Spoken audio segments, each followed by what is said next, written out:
that no one can do anything about their nuclear program. That is what they were trying to do, is put themselves in a place of immunity where the damage they could inflict on the region would be so high that no one can do anything about their nuclear program or their nuclear ambitions. They are producing, by some estimates, over 100 of these missiles a month.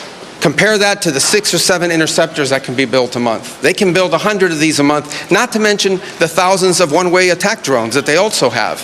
They've been doing this for a very long time, and by the way, they've been doing it under sanction. You see the attacks they're conducting right now? They're attacking airports, they're attacking hotels, they're hitting not just military bases, they're attacking our embassies directly, they're attacking facilities that have nothing to do with war or with military, and that's a weekend Iran. That's in Iran despite years of sanction. Imagine a year from now, or a year and a half from now, the capabilities they would have to inflict damage on us. It's an unacceptable risk, especially in the hands of a regime that's run by radical clerics. The Ayatollah was a radical cleric. That entire regime is led by radical clerics who don't make geopolitical decisions. They make decisions on the basis of theology, their view of theology, which is an apocalyptic one. That has to be taken very seriously as well. So that was the purpose for what this operation is all about. That's what it's focused on. As the President said earlier today, it is on or ahead of schedule. I will defer to the Department of War to discuss the progress being made at a tactical level, but it was the right decision and an important decision for the safety and security of the world.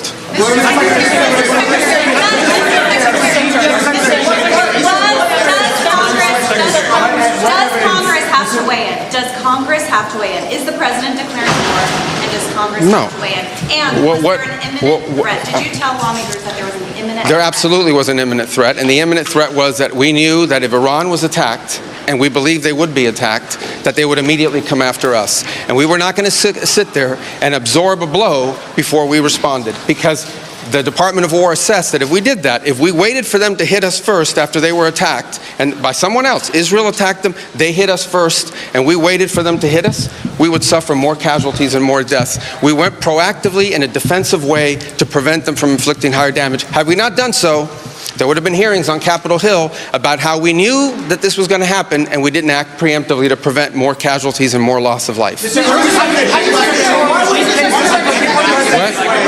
U.S. was forced to strike because of an impending Israeli action? No, two things I would say. Number one is, no matter what, ultimately this operation needed to happen. That's the question of why now. But this operation needed to happen because Iran in about a year or a year and a half would cross the line of immunity, meaning they would have so many short-range missiles, so many drones, that no one could do anything about it because they could hold the whole world hostage. Look at the damage they're doing now. And this is a weakened Iran. Imagine a year from now. So that had to happen. Obviously, we were aware of Israeli intentions and understood what that would mean for us, and we had to be prepared to act as a result of it. But this had to happen no matter what. Secretary, President Trump said overnight that his top choices to now run Iran were killed in the strikes. Does the United States have a firm plan for how they intend to handle this power vacuum in Iran to ensure that an Irish hardliner does not take power? So two things, and two things can be true. Number one is our mission and our focus is the destruction of their ballistic missile capabilities and their ability to manufacture them, as well as the threat posed by their Navy to global shipping. That's our objective. That said, we would not mind, we would not be heartbroken, and we hope that the Iranian people can overthrow this government and establish a new future for that country. We would love for that to be possible. But the objective of this mission is the destruction of their ballistic missile capabilities and of their naval capabilities. So are you saying, based on that, are you saying that there is no responsibility, no plan for the U.S. to at least play a role in whatever government comes next? We might. We'll see how circumstances play out. But I'm telling you what the objectives of this operation are. The objectives of this operation are to destroy their ballistic missile capability and make sure they can't rebuild it, and make sure that they can't hide behind that to have a nuclear program. That's the objective of the mission. That said, abundantly clear, we would love for there to be an Iran that's not governed by radical Shia clerics. As I've said myself repeatedly for years, the leadership of that country does not reflect the people of Iran, and I think that's been pretty apparent in the protests that you've seen. If there's something we can do to help them down the road, we'd obviously be open to it, but that's not the objective. The objective of this mission is the destruction of their ballistic missile capability. Regime change has not gone well for the United States. The what now? Regime change has not gone well for the United States for many, many decades. How do you assure the American public that things will not get worse for the next regime that comes in there and replaces the Well, We would love to see this regime be replaced. And ultimately, as the president has said, he How do you calls... know that? No, but let me finish my answer. As the president has said, he would love for the people of Iran to use this as an opportunity to rise up and remove these leaders. They've been wanting to remove them from a long time. We've seen successive waves of protests, and we've seen them slaughter people. Okay? But the objective of this mission is to make sure they don't have these weapons that can threaten us and our allies in the region. That's why we're doing what we're doing now.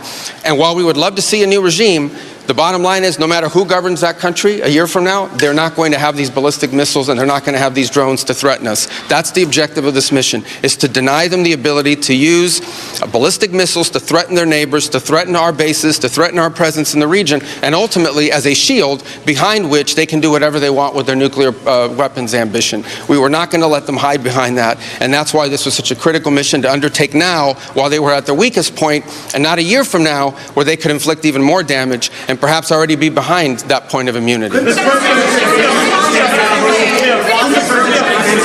right here behind. Go ahead, you and then you. Yes.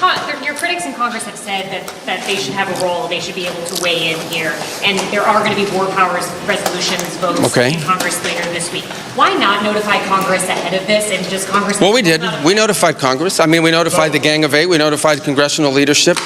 There's no law that requires us to do that. The law says we have to notify them 48 hours after beginning hostilities. We've done that. I think the notification went today. But we did notify members of Congress in advance. But we can't notify 535 members of Congress. Vote to authorize the war. Well, the Congress can vote on whatever they want, but there's no law that requires us to do that. And I want to say something, because I see people on TV, look, that's fine. If they want to take a war powers vote, they can do that. They've done that. They've done that a bunch of times.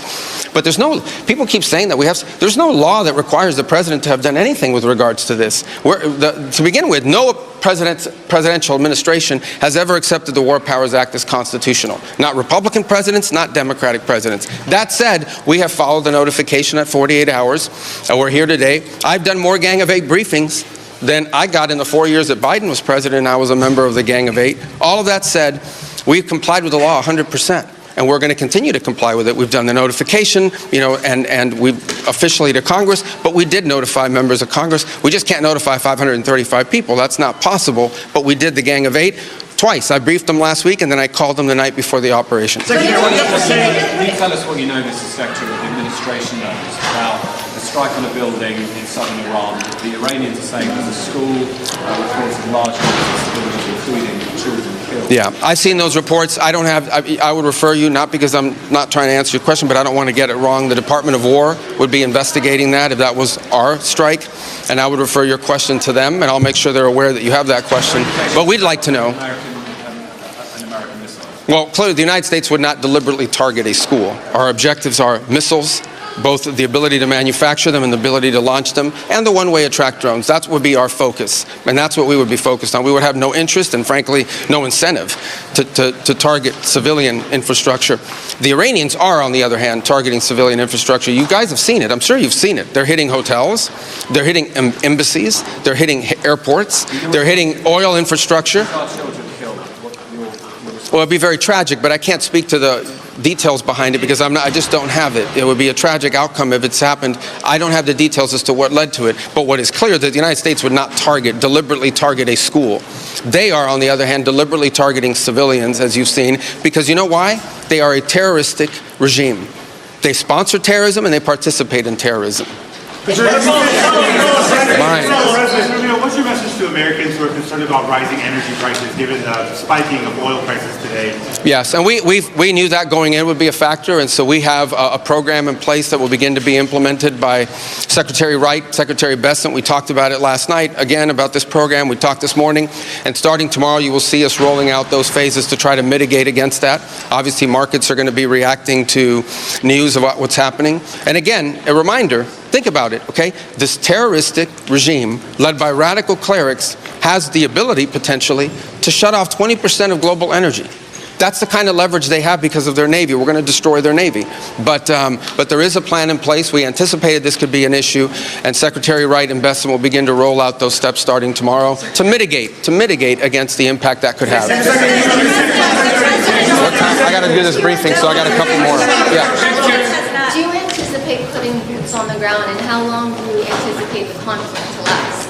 Well, let me say two things about it. Number one, the president always has the options to undertake whatever operations he decides to do as the commander-in-chief. That said, we believe the objective that we have set for this mission, which is the destruction of their ballistic missile capabilities, both launch capability and manufacturing, can be achieved without ground forces. Right now, we're not postured for ground forces, but obviously the president has those options. He's never going to rule out anything. But right now, our focus is on the destruction of their ballistic missile launchers, their ballistic missile stockpiles, and their ballistic missile manufacturing capability, as well as their one-way attract drones and their Navy, because of the threat it poses to global shipping. How long is All right, I can only do one more. Right there in the middle. Yes, sir. Is there a diplomatic exchange going on right now between the U.S. and Iran? Any exchanges whatsoever outside of... No, not at this time. I mean, look, we always have people that reach out from inside of governments. You don't know if they're authorized to reach out or not. They're suffering a tremendous amount of damage. Honestly, again, I'm not going to give away the details of our tactical efforts, but the hardest hits are yet to come from the U.S. military.